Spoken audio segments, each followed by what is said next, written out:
حضرت عمر فاروق کے پاس ایک شخص آتا ہے، سنیے گا غور سے، حضرت عمر فاروق کے پاس ایک شخص آتا ہے اور پوچھتا ہے آیا امیر المومنین ایک مسئلہ پوچھنے کے لیے آیا ہوں، کیا آپ بتائیں گے؟ حضرت عمر فاروق نے کہا کیا ہے وہ مسئلہ؟ کہا امیر المومنین میں بڑے پس و پیش میں پھنسا ہوا ہوں، میں کیا کروں؟ کہا مسئلہ تو بتاؤ۔ کہا مسئلہ یہ ہے کہ جب میری بیٹی 4-5 سال کی تھی اسی وقت میرے ساتھ اسلام لے آئی۔ میری بیٹی جب 4-5 سال کی تھی، چھوٹی تھی بچپن میں، ہم جب اسلام لائے تو 4-5 سال کی میری بچی بھی میرے ساتھ اسلام لائی۔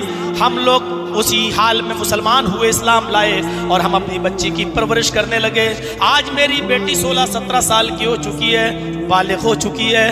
امیر المومنین معاملہ میرا یہ ہے کہ میری بیٹی جوان ہو جانے کے بعد، بالغ ہو جانے کے بعد میری بیٹی سے زنا کا صدور ہو گیا۔ امیر المومنین میری بیٹی جوانی کو پہنچی تو وہ ایک لڑکے سے زنا کر بیٹھی۔ زنا کے بعد جیسے ہی وہ فارغ ہوئی، لڑکا چلا گیا، اس کو بڑا ٹینشن ہوا کہ میں کیا کر بیٹھی۔ اس وقت اس نے نہیں سوچا، لیکن زنا کے بعد اس کو بہت احساس ہوا۔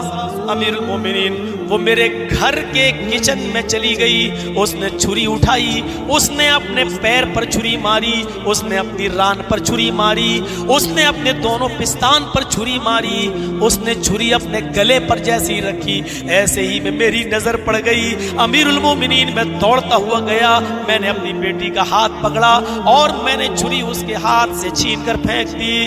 میں نے اس سے پوچھا میری بیٹی کیا ہوا تجھے، یہ پاگل پنا تیرے اندر کیسا؟ کہنے لگی ابو مجھے چھوڑ دو، میں اب زندہ نہیں رہنا چاہتی۔ میں نے کہا بیٹی کیا ہوا، تجھے کون سی پریشانی ہے، یہ کیا ہو گیا؟ کہنے لگی ابو میں بتا نہیں سکتی، میں نے بہت بڑا جرم کیا، میں حد کو پہنچ چکی ہوں، ابو مجھے مر جانے دو، مجھے چھوڑ دو۔ ایک باپ کے لیے بڑی شرم کی بات ہوگی۔ باپ نے کہا آیا امیر المومنین، میں نے اپنی بیٹی سے کہا بیٹی گناہ انسان سے ہی ہوتے ہیں، غلطی انسان سے ہی ہوتی ہے، بتا سچ بتا کہ ہوا کیا ہے؟ میری بیٹی چیخ کر کہتی ابو ایک لڑکے سے میں نے زنا کر لیا ہے، ابو میں زنا کر بیٹھی ہوں۔ میرے باپ کے میرے پیروں کے نیچے سے زمین سرک گئی، لیکن کر کیا سکتا تھا؟ اگر میں اس کو مارتا تب بھی کوئی فائدہ نہیں، وہ مرنے کے لیے ویسے ہی تیار تھی، وہ تو چاہ ہی رہی تھی کہ میں مر جاؤں۔ امیر المومنین میں نے اس کو ڈانٹنا مناسب نہیں سمجھا، کیونکہ میں جانتا تھا ڈانٹنا اور اس کے لیے خطرہ ہو سکتا ہے۔ امیر المومنین میں نے اپنی بیٹی کو سمجھایا کہ بیٹی جو چیز ہو چکی ہے وہ واپس تو نہیں آئے گی، ایک کام کرو اب سوائے توبہ اور استغفار کے تمہارے پاس کوئی راستہ نہیں ہے، اپنے روٹھے ہوئے رب کو مناؤ۔ امیر المومنین اس واقعے کو بھی 3-4 سال گزر گئے، میری بیٹی اب 22-23 سال کی ہو چکی ہے۔ امیر المومنین میری بیٹی زنا کے بعد سے لے کر اب تک سوائے مصلے کے اور کھانے کے کچھ نہیں جانتی۔ کھانا کھایا، مصلے پر آ گئی، نماز پڑھی، دعا مانگتی ہے، روتے روتے اس نے اپنی حالت خراب کر لی ہے۔ جب بھی روتی ہے آنسوؤں سے چٹائی تر ہو جاتی ہے۔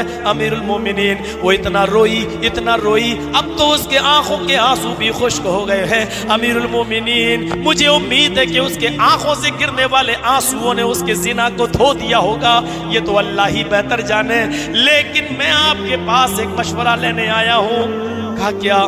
امیر المومنین میرے گھر میں اس لڑکی کے ساتھ ایک دیندار لڑکے کا پیغام آیا ہے، میری بیٹی کی دینداری دیکھ کر، میری بیٹی کی نماز اور روزے اور پابندی صلات دیکھ کر میری بیٹی سے وہ شادی کرنا چاہتا ہے، میری بیٹی سے وہ نکاح کرنا چاہتا ہے، اور آئے امیر المومنین میں بھی اس کو پسند کرتا ہوں کیونکہ وہ بھی بہت دیندار ہے، میں اس کا رشتہ بیکار نہیں جانے دیتا۔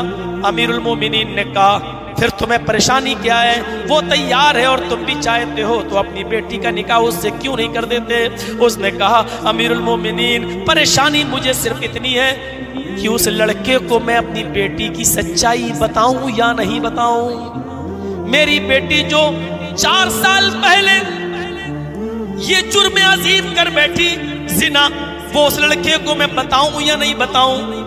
اگر نہیں بتاتا